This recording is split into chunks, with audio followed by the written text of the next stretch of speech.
Now let's talk about the causes of this crisis. And again, if we understand the causes of this particular crisis in South Korea, then I think future crises and current crises that other countries experience, these sorts of balance of payments crises, will be very easy to understand, right?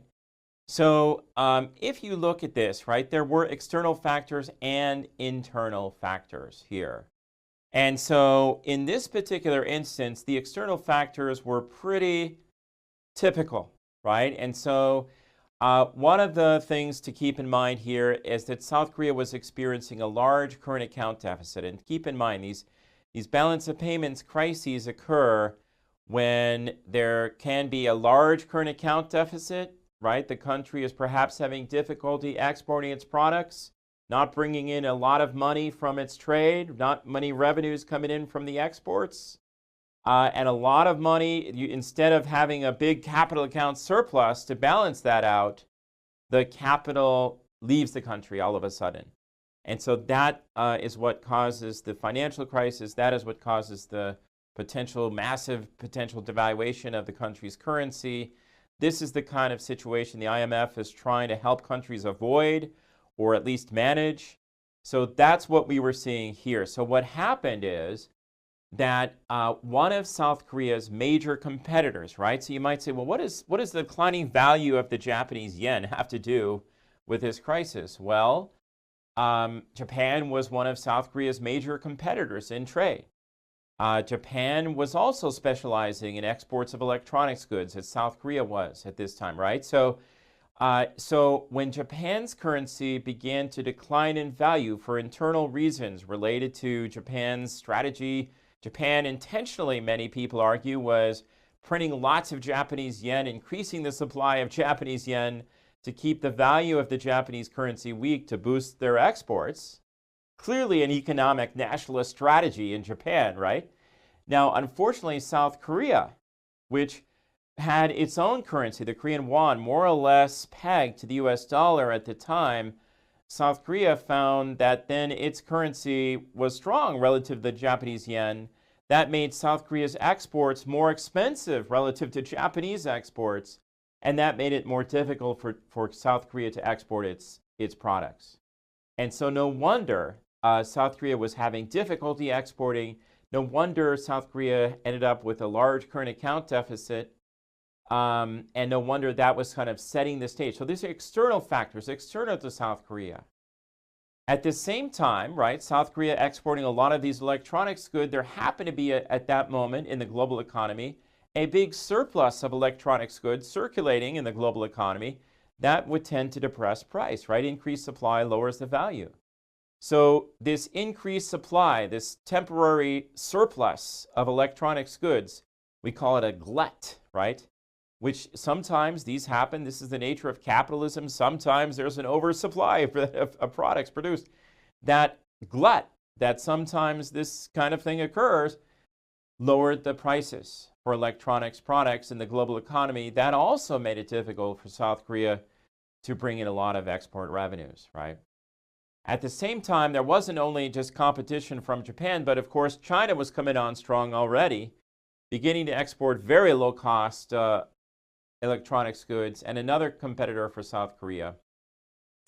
And then, of course, South Korea was able to balance all of this large current account deficit with a very big capital account surplus, big inflows of money from investors and lenders and people buying South Korean government bonds and making loans to the South Korean government and to big South Korean companies.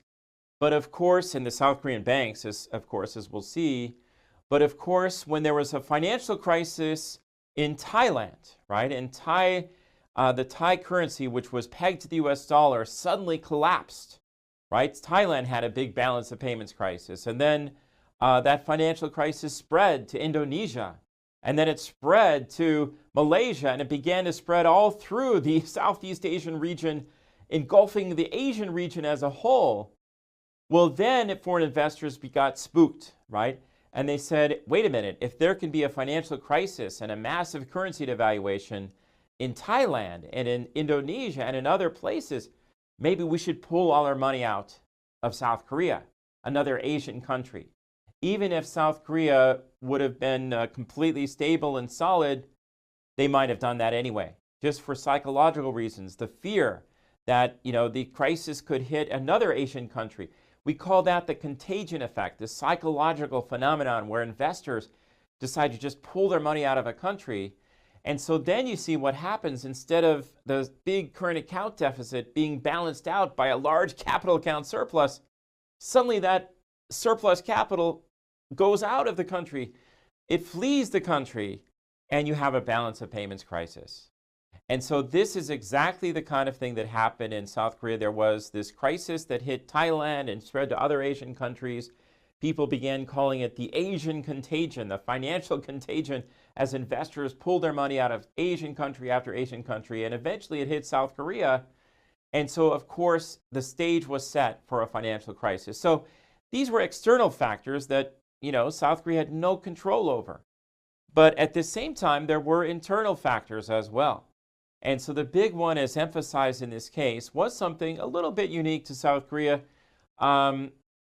We called it connected lending, right? In the case, they referred to this term connected lending. And so here's how it works, right? The the big foreign banks, European banks, US banks, were making loans, right, to the South Korean banks. The South Korean banks, in turn, were giving loans to the big South Korean companies. And these South Korean companies were family-owned conglomerates. These were the principal recipients of these loans from the South Korean banks. And we call these chaebol, right? The South Korean word, and I always am trying to help ask South Korean people for the correct pronunciation of the word. I never quite get it right, but I'm pronouncing it chaebol. And chaebol means big family-owned conglomerates. And so the way this works, right, is you had this situation where the foreign banks, see if I can write on this slide here, the foreign banks making loans to the South Korean banks, and the South Korean banks giving loans to the family-owned business conglomerates in South Korea, the chaebol.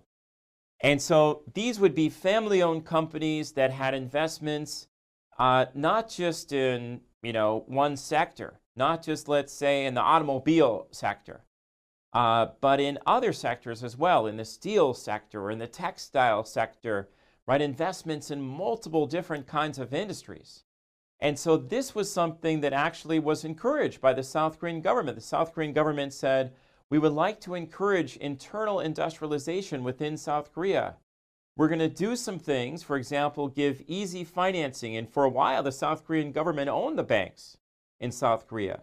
We're going to make sure these big family-owned businesses that have investments in multiple sectors get easy financing.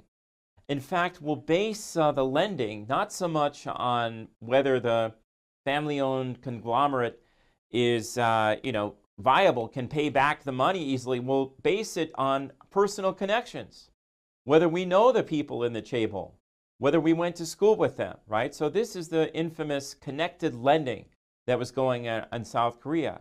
And the South Korean government said this will encourage the rapid industrialization of South Korea.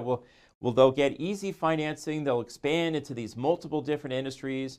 We'll put up protectionist tariff barriers, high taxes on imports, to encourage these companies to start producing in South Korea these manufactured goods, textiles and cars and steel. And then eventually we'll remove the protectionist barriers, force the companies to compete and begin exporting. And we'll do everything we can to encourage that. So this is very much an economic nationalist kind of policy that the South Korean government was doing. They intentionally were blocking imports. They even blocked foreign direct investment in strategic sectors like steel and autos to encourage these local chaebols, these big family-owned conglomerates, to invest in those sectors. And some of these big chaebol became very famous multinational companies. Samsung, Hyundai, LG, right? Originally known as Lucky Gold Star, later known as LG.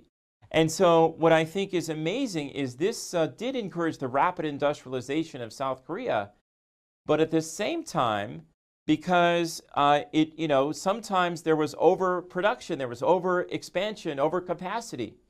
Maybe there were too many steel plants being formed because these chaebol had access to this easy financing, made it easy to keep expanding and growing. And that did lead to rapid industrialization in South Korea, but at some time the chaebol became overextended. And it was very difficult for them in some cases to repay the loans to the South Korean banks. And so when the crisis hit, right, the Asian contagion took hold, and there was the crisis in Thailand, and that spread to Indonesia, and that finally spread to South Korea, the foreign banks got spooked. And they said to the South Korean banks, we demand that you repay the loans we have been making to you. The South Korean banks said, we don't have the money. We gave that money to all the chaebol. We've been loaning that to all the chaebol. They are not in a position to repay right now, so we can't repay you. And so that meant all foreign credit dried up. People said, we cannot lend any more money to South Korea. Investors became spooked. They began selling government bonds in South Korea. I mean, this is a financial crisis, right? And instead of a massive amount of capital account surplus flowing in to balance out the large current account deficit, now you had that capital fleeing the country. That's when Korea, without access to foreign lending, that the whole development model was based on this, right? The economy came to a grinding halt. That's when the South Korean government went to the IMF and said, we need assistance, right? So this is the kind of the internal factors, this inherent sort of weakness. In a way, it's a strength. It contributed to the rapid growth and development of South Korea's economy. That's how they went from being, producers of rice and Christmas tree ornaments and things like that after World War II to after the Korean War even. That's how they went from that to a kind of a major industrial power very quickly. But at the same time, there was this underlying financial weakness. And when the Asian contagion hit, it became all too evident. That's when the South Korean government turned to the IMF for assistance. So I think if you look at these indicators, if you kind of use our framework, use the Nelson framework, right, as I'm calling it somewhat, in tongue-in-cheek, because these factors that we're talking about here, anybody would look at these factors, right, to predict a crisis like this. And certainly the IMF was looking at all of this. And they said, well, look, South Korea's currency is more or less pegged to the US dollar. It is not being devalued as Japanese currency is, the Chinese currency is. No wonder they're having difficulty exporting their products. No wonder they have a large current account deficit, right? And these are all the factors we've talked about in previous videos. South Korea has a very large foreign debt because it has been financing all of its economic growth and economic investments by borrowing, right? The South Korean banks borrowed from the foreign banks. Then those South Korean banks made the loans to the chaebol. And so when it looked like the South Korean banks weren't going to be in a position to repay the foreign banks, then investors really got spooked. And then with this underlying contagion effect already scaring them and making them nervous and skittish, no wonder the contagion effect made investors really inclined to just not give any more financing to South Korea. In fact, to pull their money from South Korea. So that's when the South Korean government needed help. So, now South Korea did not have a large budget deficit. You could say there was an election coming up and those kinds of things, but maybe there wasn't a high level of political risk. But if you look at these other factors, these alone, I think, were enough to kind of, anyone might say, South Korea is a bit on shaky ground here, right? And so I think this could have been predicted. And so what we'll see next in the next video is the IMF's response when South Korea asked for assistance. And that is the crucial thing to understand, because when you see the IMF conditions as they were imposed in South Korea, then you will understand the impact those have on the business environment of a country.